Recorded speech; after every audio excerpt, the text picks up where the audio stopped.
Bam. All right, look at that. Azusa Bladeworks. If you ask me what company that is, I'll tell you I have no clue. So this is definitely a debut. You're watching a debut here in the channel. First time we're checking out this knife, Azusa Bladeworks. All right, interesting. So see here, we got the magnetic knife case going on, and we got the Knife Dope stickers. Again, check out Knife Dope if you haven't already. All right, he also makes nice knife and EDC content as well. And here is the knife, right? That's pretty much it on the case here. Nice and cushioned inside. So let me go ahead and put that to the side for now. And let's take a look at the knife here. First impressions, well, this one's all mortared out black. So that's interesting. We got the what feels like smooth G10 going on the outside. Really digging that blue accent pivot color on the one side. Kind of wish it was on both sides. We have the Azusa logo, right? So I guess that's what the logo looks like right there. Kind of looks like a falcon, eagle, right? One of those going on there, which is pretty you know, slick the way they did that. We got the speed holes going on, right? They go from a little bit bigger to a medium to small. So that's nice and interesting, kind of off-center, you know, slanted at a diagonal angle, right? That's pretty neat. Spokes liners, which are all blacked out, a G10 back spacer as well.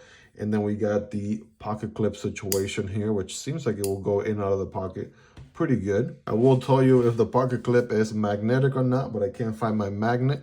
So we got the next best thing here, which is the Wuben XO. Check out this nice EDC flashlight right here. There's an unboxing on this one in the channel. The review's coming up very soon. And it has a magnet right here on the butt end. So it does stick to the pocket clip. So that tells me that it is not titanium, right? Definitely sticks to those liners. So those are steel liners. And without further ado, oh, pocket clip is not reversible. So it's about that much deep in the pocket. So let's go ahead and get this thing open. I don't see any thumb studs. I don't see a back flipper. So it seems like the front flipper is the one and only deployment option here. So without further ado, here we go. Okay, that was a little bit soft. I'm coming from another knife that I'm currently carrying right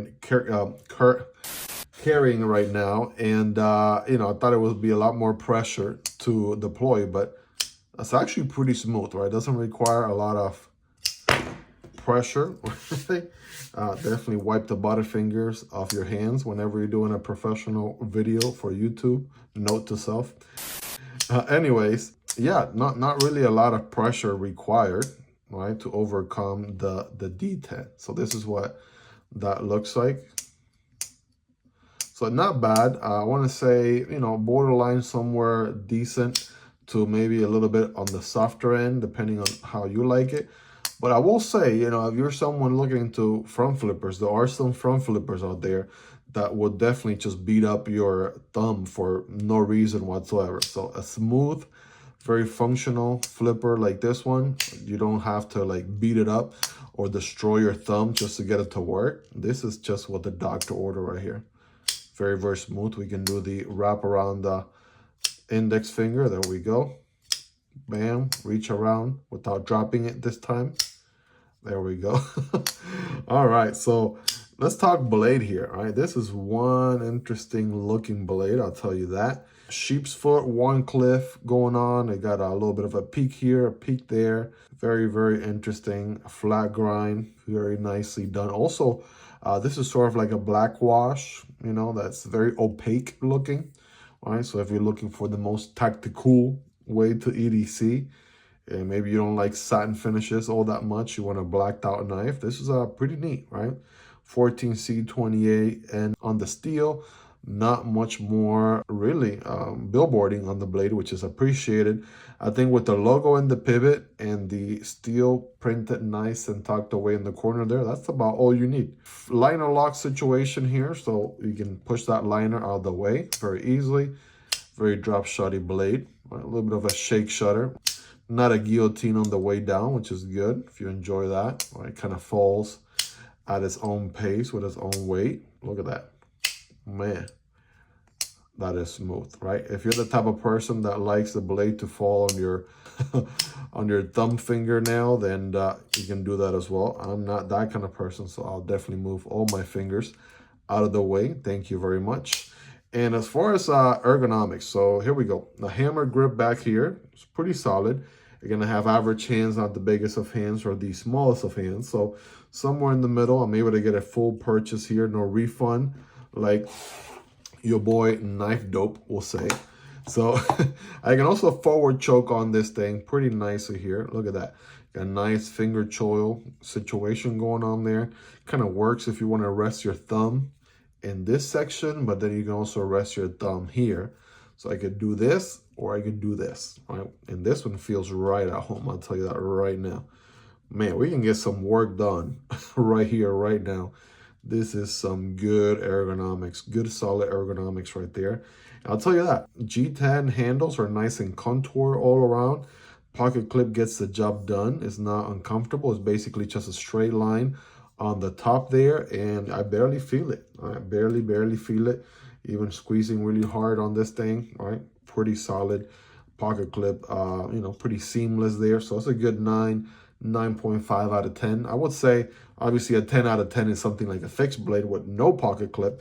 That's sort of my whole judgment rubric, if you would. But yeah, definitely gets the job done. And you got that Warncliffe tip right there, which is going to be great for utility cuts and draw cuts and things like that, which is very, very nice. So yeah, let's do our size comparisons here, shall we? Speaking of Warncliffe sheep's foot blades, check out that Talarurus, which we just used to open the box. Take a look at that, right? This one is a budget knife from Vosteed. Again, I'm not sure what price this one comes in at, but by the time you're watching this video, I would have already linked to this product down below, so you can check all prices, availability, variants, and all that. The links are in the description, also in the pinned comments. Speaking of budget knives, here's the Fintiso Cobra from Fintiso, another new company that recently did a debut here in the channel. So all about medium size, right? Kind of borderline large, but not quite large. If anything, the Azusa knife here, I'm not exactly sure on the model. I'll put it on the screen right there so you can see it. Future me, make sure the model name is on screen. Thank you. This one, if anything, is just a little bit larger, but definitely very comparable to the Fintiso Cobra. The usual suspects here in the channel. Here's the PM2 and the Para 3, right? Spyderco knives, very popular, made in the USA. You probably already know, you probably already own some of these. If not, then what are you waiting for, right? Highly recommendable, made in good old Golden, Colorado, USA earth. So the PM2 is a little bit bigger. Para 3 is a little bit more comparable right there, although the Azusa is just a little bit bigger than the Para 3. Here's the Demko AD 20.5 and the Kunwu Chad, right? The AD 20.5 is very comparable. The Chad is a little bit bigger, right? All of these in this sort of Warncliffe sheep's foot land, right? Which is, by the way, sheep's foot and Warncliffe is my favorite geometry of all time for EDC. That's just my preference. I do enjoy drop points and harpoons and clip points and buoys and all that, but you know, when it comes to my favorite, right, the one that I like the most, right, sheep's foot, Warncliffe all day. We got the Kizer Varatas and the Civivi Vision FG. Take a look. The Varatas is very comparable, if not the same size. The Vision FG, right, is going to be a little bit bigger. You can take a look there. Again, these are highly recommendable, also linked down below. And speaking of recommendable budget knives, check out the Raccoon here and the Pyrite. These are also some of my favorite budget knives of all times. It's actually a little bit bigger than the Pyrite Alt and maybe a little bit smaller, if not neck and neck there with the Raccoon. Again, the idea here is just to give you a ballpark, right, more or less where these knives land. So hopefully you own one, if not multiple of these, so you kind of know more or less size-wise. Kind of like how, you know, I can put my thumb here and just kind of do this whole rotation like that using those speed holes. I think it's pretty interesting that they did something different. Most companies that do speed holes, they just go for the, you know, center spaced out holes or whatnot. something like the Civivi Vision FG here, or the QSB Canary, for example. But here it's just a little bit different, right? More closer together, different sizes, diagonally. I mean, that's pretty, kind of gives it a nice touch, which I like. Typically, I would say I do enjoy my knives that have different deployment methods, so it'll be interesting. I'll be curious to see how, the carry experience is like with this one when the front flipper is all I've got. But so far, man, if you only got the one deployment option, you got to make sure you do a good job there and make sure it's satisfying. It is a very good execution, and so far, that is what I'm gathering here. This is one pretty solid front flipper, good jimping there, not anything aggressive, but functional, that will grip your finger enough to do the reach around, the side of the index finger, right, side of your thumb, however it is you want to do it. It works. Some people can do it like this. I'm not a ninja, so I can't do it like that.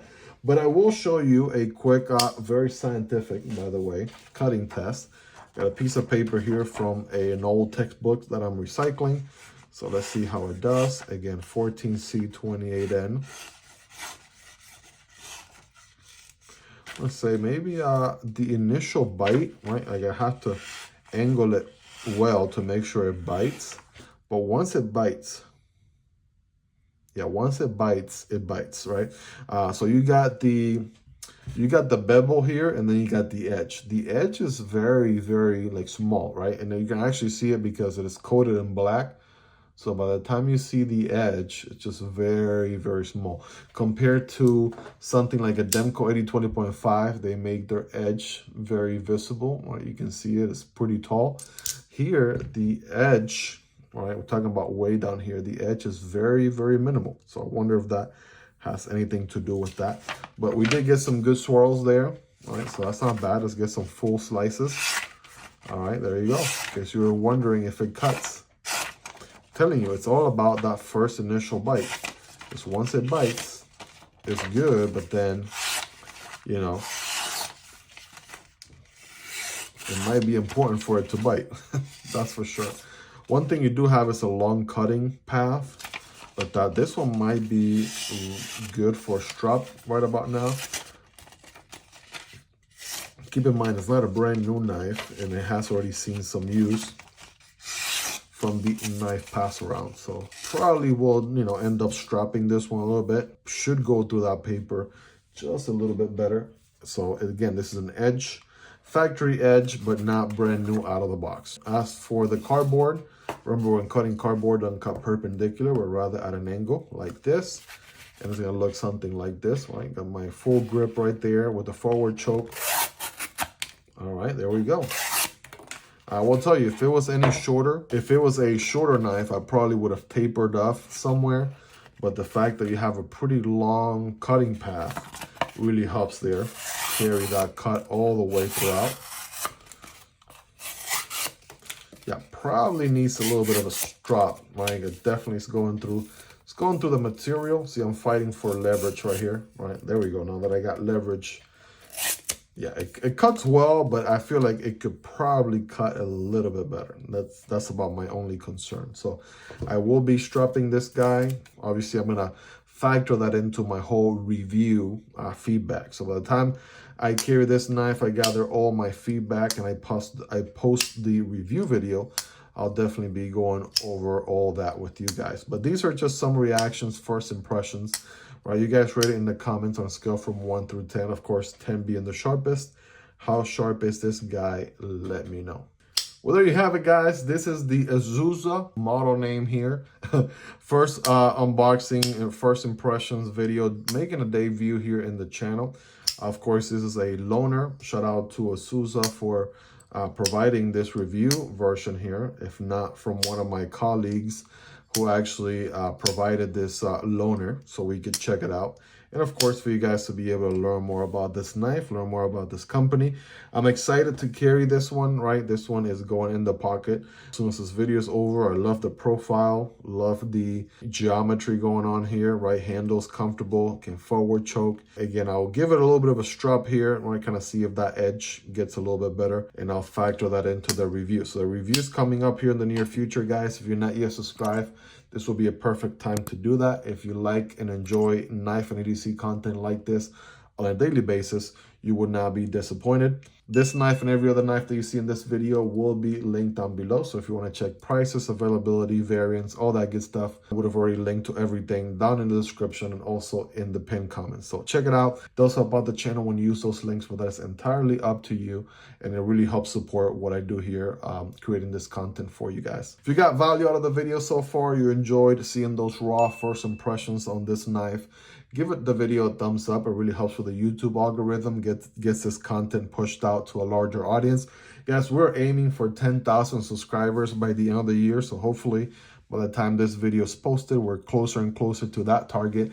If you're watching this video and you're not yet subscribed, please do support the cause. I would greatly appreciate it. You can also support the channel on Patreon or right here on YouTube by becoming a channel member. You'll get access to exclusive perks. But that's been it, guys. Hope you really enjoyed this one. Check out the video of the Fintiso right there on your left-hand side of your screen, or the Vosteed Talarurus on the right-hand side of your screen. All right, those are two budget bangers from each company respectively. Thank you guys for your love and support. I really love and appreciate every single one of you. Have a wonderful rest of your day, and I'll catch you on the next video, either this one or this one. Peace.